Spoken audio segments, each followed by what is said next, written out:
On commence par les causes de l'amour d'Allah. Quelles sont les causes pour arriver à être aimé par Allah subhanahu wa ta'ala?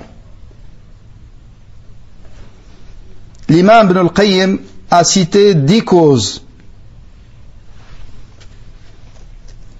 qui permettent aux serviteurs d'atteindre ce degré, d'être aimé par Allah subhanahu wa ta'ala. Car ce qui compte, c'est pas d'aimer Allah. Ce qui compte, c'est qu'Allah t'aime.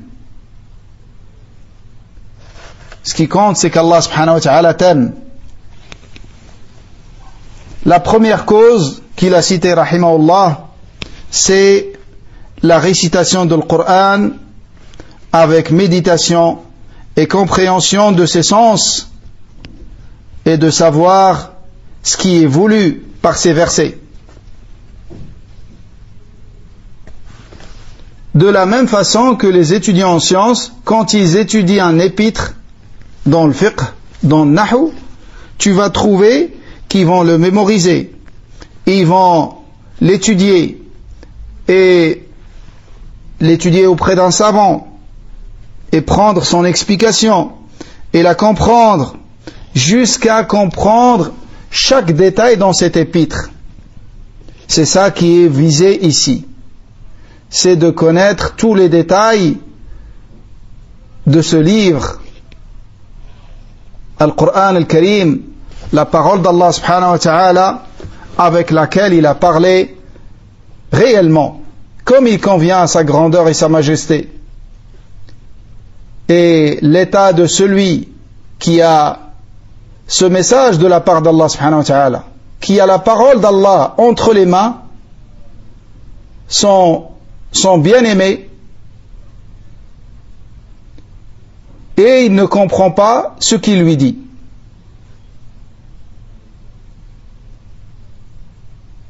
C'est pour ça tous, on doit faire les causes pour comprendre la parole d'Allah. Et Allah s'est adressé à nous en langue arabe. Et ça, c'est à la portée de tout le monde. C'est très facile d'apprendre la langue arabe. Il y a certaines démarches à faire pour arriver à comprendre le Coran. Je parle d'une compréhension minimale. Tu lis un verset, tu comprends le contexte et le sens général en t'aidant avec un tafsir.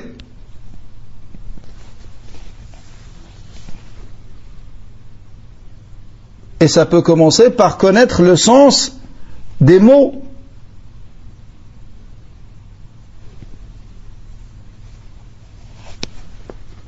Une première étape pour comprendre le sens général du verset. Donc ça, c'est la première cause pour arriver à être aimé par Allah subhanahu wa ta'ala.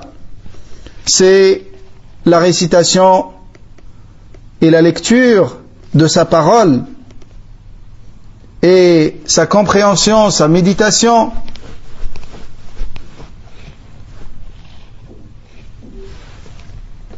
Et de savoir ce que Allah subhanahu wa ta'ala veut de toi à travers ce livre. La deuxième cause,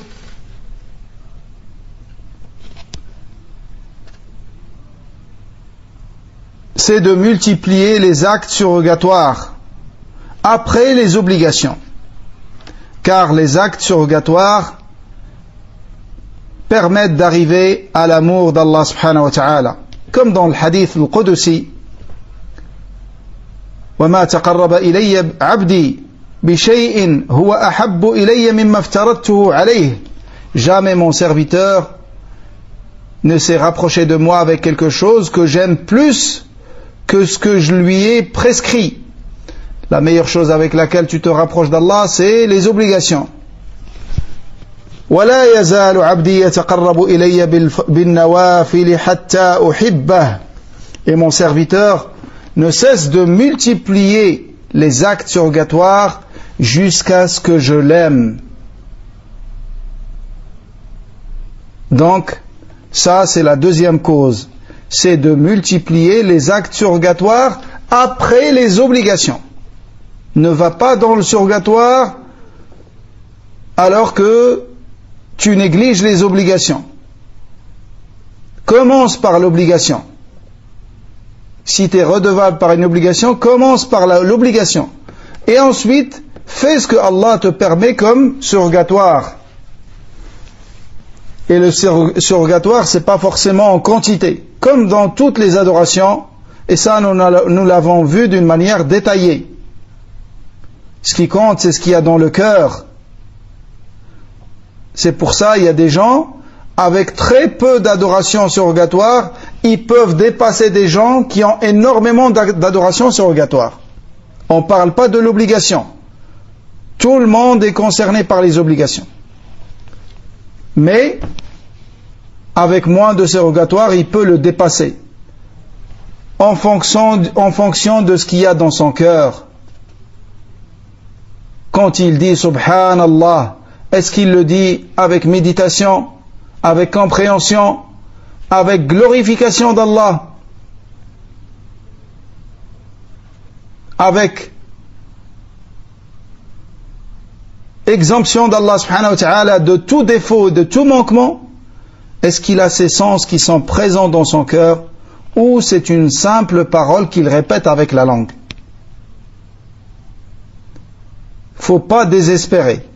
C'est des choses, même si on les a pas atteints aujourd'hui, et je parle de moi le premier, mais la voie pour les atteindre, c'est la persévérance et la continuité jusqu'à atteindre ces degrés-là. Adorer Allah en ayant le cœur présent, le cœur vivant, en méditant, réfléchissant sur ce que tu fais et ce que tu dis. C'est-à-dire, tu ne vas plus aller vers Allah avec le corps, tu vas vers lui avec le cœur. Quand tu es dans salat, c'est pas le corps seulement qui est présent, qui est sorti de la maison et qui est allé vers le masjid. C'est aussi le cœur qui est sorti et qui est venu devant Allah et qui le voit. Il l'adore, adore Allah comme si tu le voyais. Il voit Allah, il voit ses signes, il voit ses attributs, il voit ses attributs sublimes, il voit ses noms parfaits, il voit son excellence et sa perfection à travers ses créatures et sa création. C'est ça la vision possible dans cette dunya. Mais la vision réelle avec les yeux n'aura lieu qu'après la mort dans le paradis. Nous demandons à Allah subhanahu wa ta'ala de ne pas nous priver de cette vision qui est le plus grand bienfait qu'Allah accorde aux gens du paradis.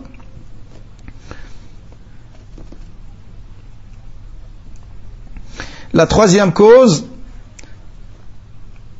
c'est la constance dans l'évocation d'Allah subhanahu wa ta'ala dans tous ses états. L'état du serviteur, c'est la persévération dans le rappel d'Allah, dans dhikrullah, dans tous tes états, avec la langue, avec le cœur, avec les actes, avec l'état. Et sache que plus ta part dans l'évocation d'Allah augmente, plus ta part dans l'amour d'Allah augmentera. Donc, la part dans l'amour d'Allah est proportionnelle à la part de l'évocation d'Allah. Plus tu évoques Allah, plus il t'aimera. Et après, il faut voir comment tu l'évoques. Mais évoque-le. Évoque Allah. Fais dhikr. Adoration très facile. Adoration qui ne demande aucun effort. Adoration qui peut être pratiquée à tout moment, à tout endroit. adoration qui ne demande pas d'abandonner ses occupations, son travail, ses fonctions mondaines. Mais regardez comment on est avec cette adoration. Si tu veux voir comment tu es avec Allah, regarde comment ta langue elle est dans l'évocation d'Allah.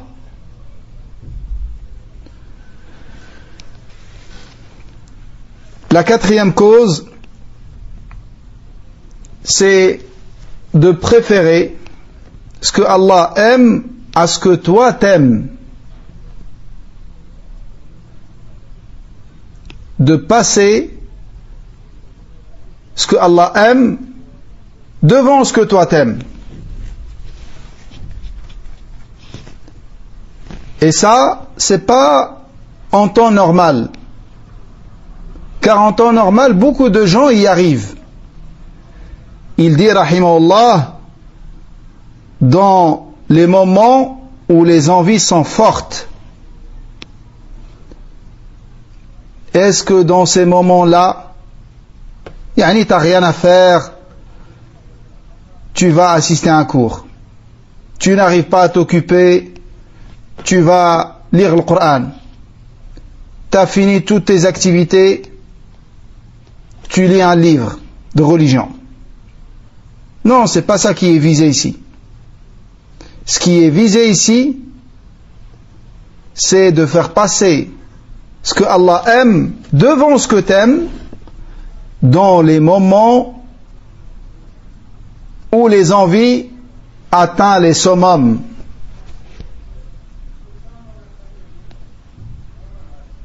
Une affaire qui te rapporte énormément d'argent et de rater Salat al-Jama'a.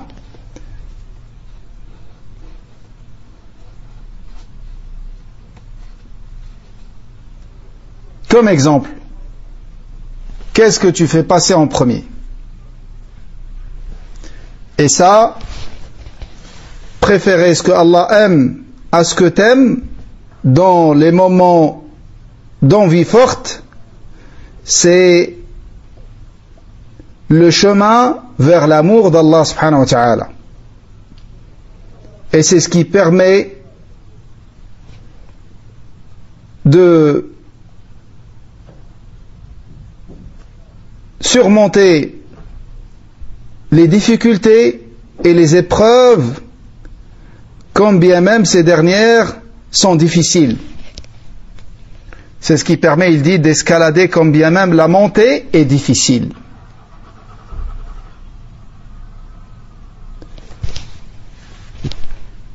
La cinquième cause,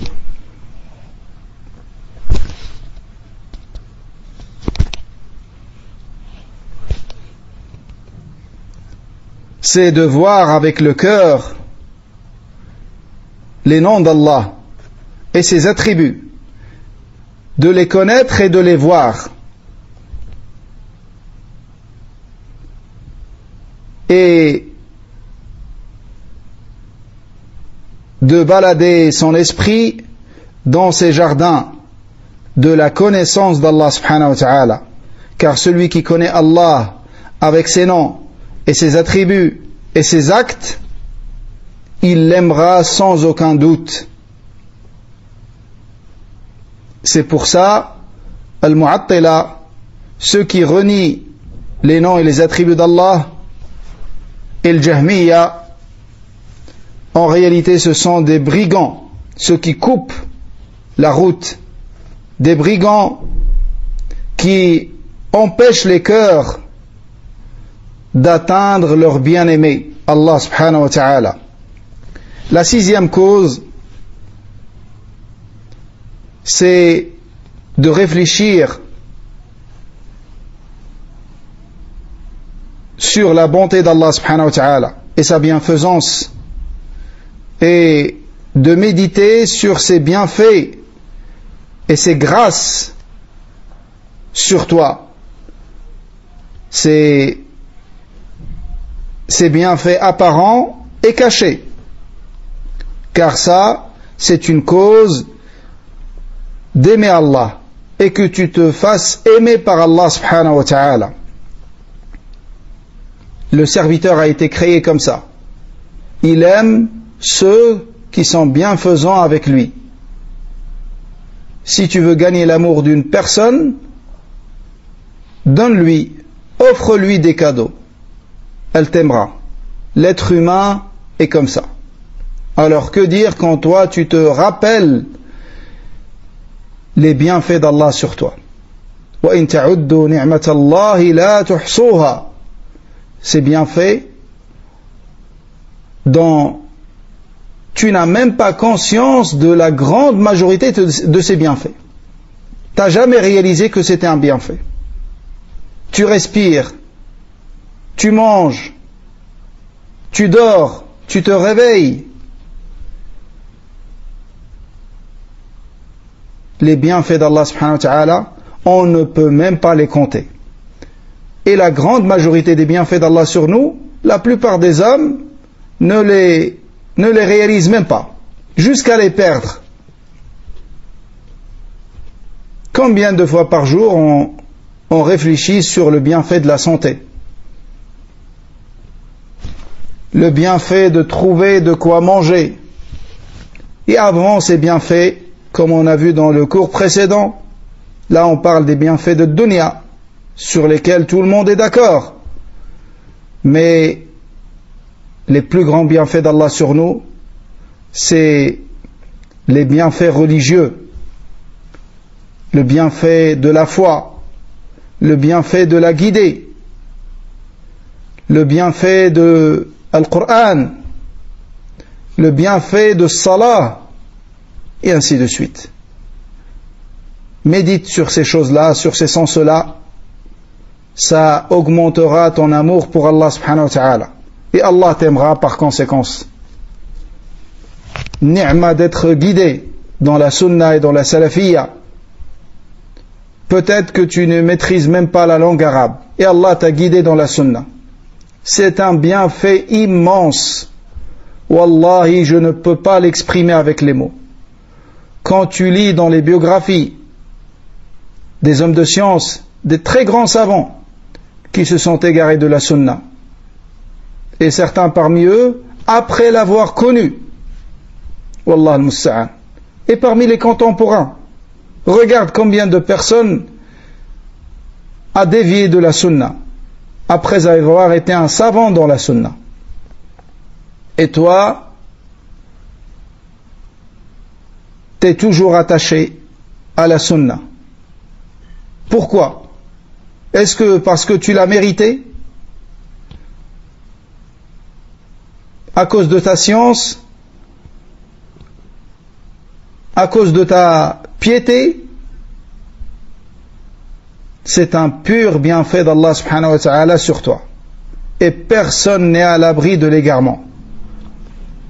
Quand on voit des hommes de science qui s'égarent et qui dévient, que dire de nous, faibles comme on est, faibles dans notre science, faibles dans notre foi, faibles dans notre crainte d'Allah subhanahu wa ta'ala. Nous demandons à Allah subhanahu wa ta'ala de nous raffermir sur Tawhid et sur la Sunna jusqu'à le rencontrer. Mais personne n'est à l'abri.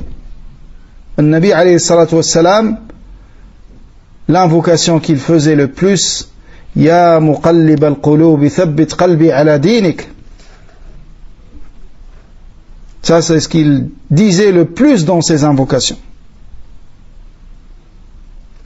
La 7e cause, et ça c'est parmi les causes les plus fortes, c'est l'humilité du cœur dans sa globalité et dans sa totalité devant Allah.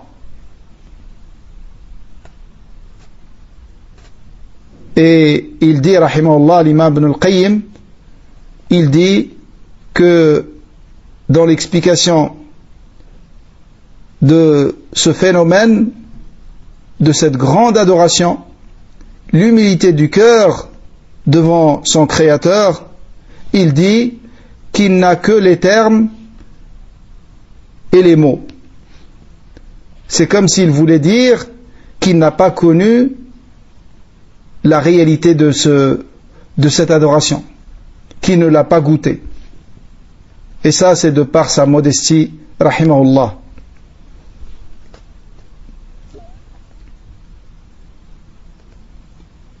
La 8e cause, c'est la retraite, de se retirer et de s'éloigner des gens et de s'isoler avec son Créateur dans la période de sa descente vers le ciel du bas-monde, le 3e tiers de la nuit, et de psalmodier ses paroles et de faire salat à ce moment-là et de se tenir debout devant lui avec l'adab qui convient à cette station, avec la politesse qui convient à cette station, l'adab de la dévotion et de l'humilité et de l'adoration devant le Seigneur des mondes, le roi suprême, Allah subhanahu wa ta'ala, et de boucler cela avec la demande de pardon et de repentir.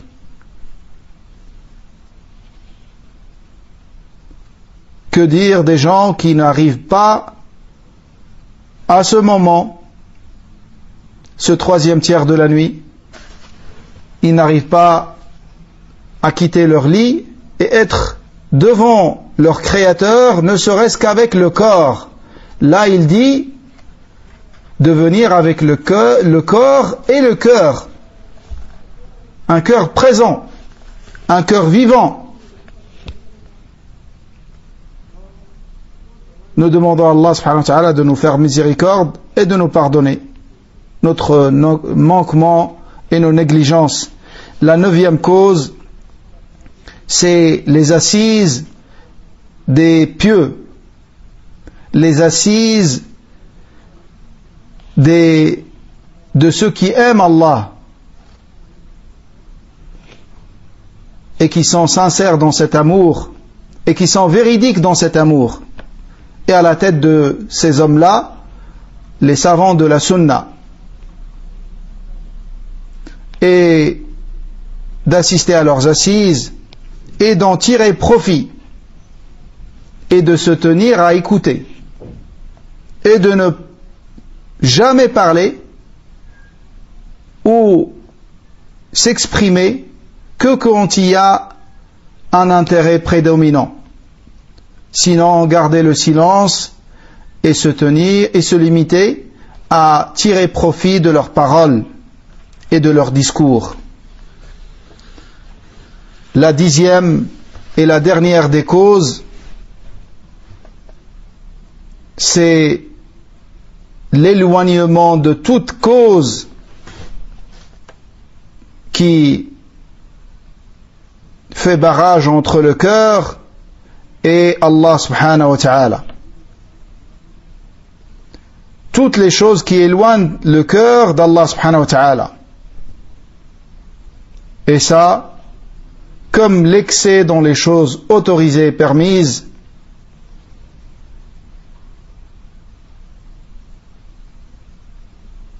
ككثرة الانشغال بالدنيا, de consacrer beaucoup de temps aux affaires mondaines, l'excès dans les paroles et dans la